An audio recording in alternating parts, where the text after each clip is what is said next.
Olá pessoal da Univesp, hoje eu vou falar um pouquinho sobre o processo cervejeiro e os problemas que as quebras de produção que ocorrem no meio do processo traz para uma cervejaria.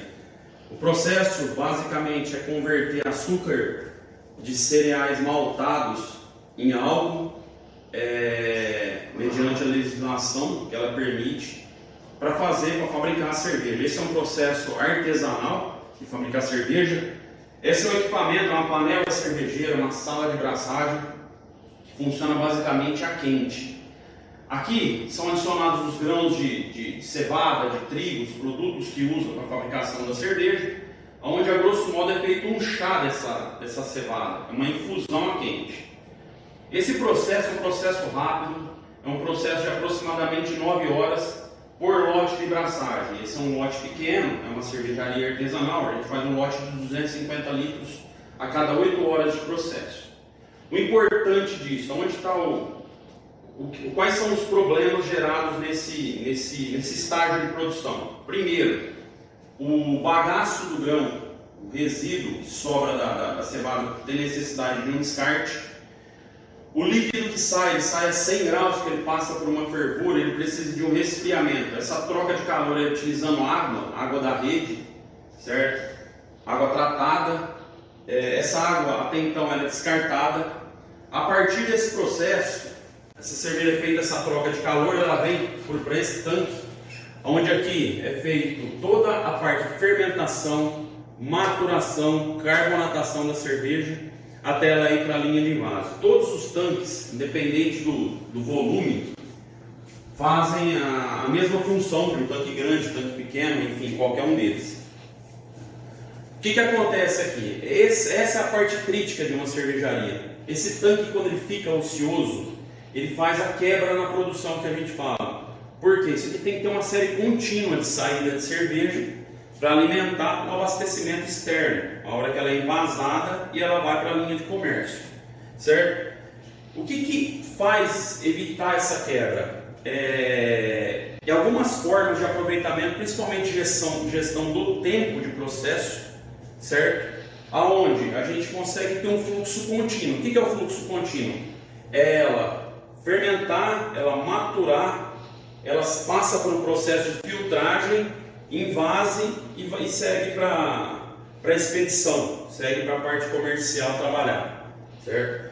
E se por exemplo, imagina se esse tanque, numa linha, numa cadeia de processo, ficar desocupado 2, 3 dias, um exemplo, por falta de mostura, por falta de mosto, por falta de cevada, por falta de levedura, por falta d'água, aqui acumula o prejuízo, porque esse equipamento tem um custo de hora trabalhada.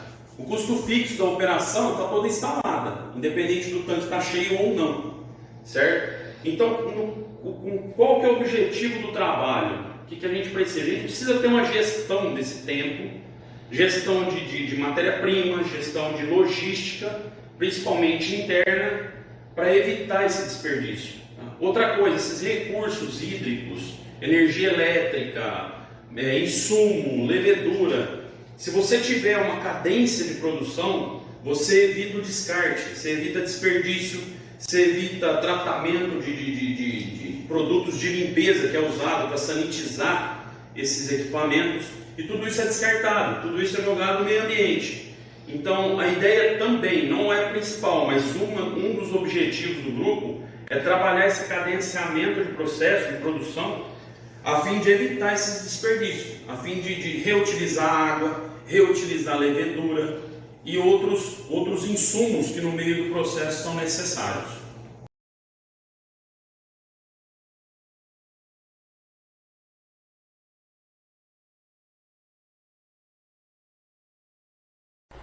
O grupo encontra uma vantagem competitiva no mapeamento do processo quando não há interrupção na mosturação.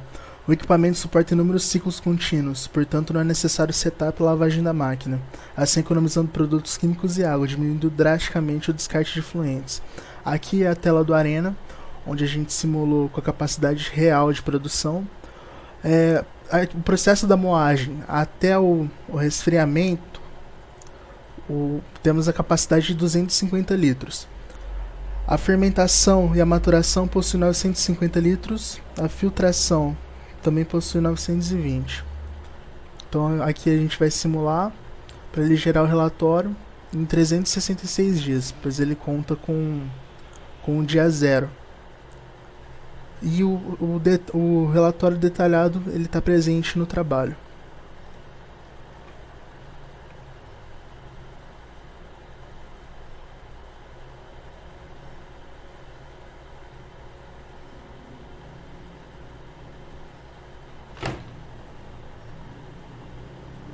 E esse é o relatório bruto gerado.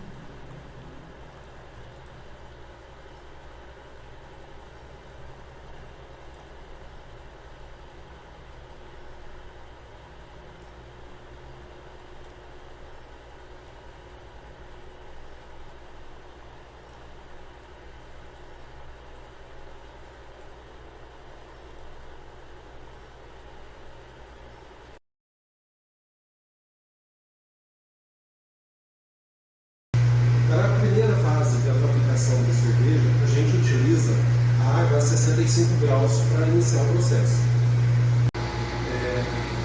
Assim que a cerveja atingir os 100 graus, nós temos que passar para o tanque seguinte, e para fazer essa passagem ela tem que ir para lá a 20 graus, e nesse processo a gente faz um resfriamento com água resfriada.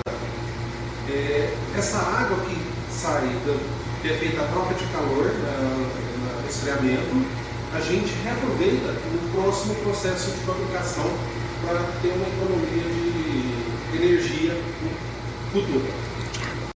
Com a utilização do software da Arena, nós percebemos que, se não tiver quebra na produção, na parte de mostura, essa água que é utilizada para o resfriamento, como ela já sai quente, a gente pode reaproveitá-la para iniciar um novo lote de produção, evitando o consumo de energia elétrica e o próprio consumo da água. Essa água seria descartada, agora ela é aproveitada. Com a utilização do software Arena, a gente conseguiu balancear os tempos de produção de modo que não haja quebra no nosso processo produtivo.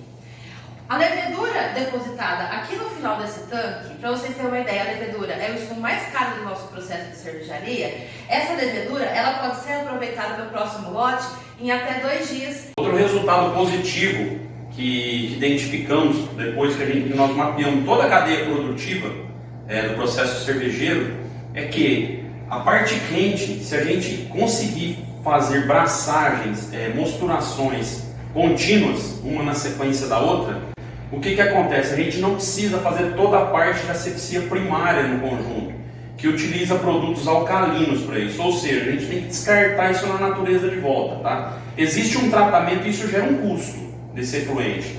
Não utilizando esse processo, ou utilizando ele menos vezes, o que acontece? É a economia tanto no consumo de produto, como no descarte de efluente na natureza, porque essa é a parte quente do processo.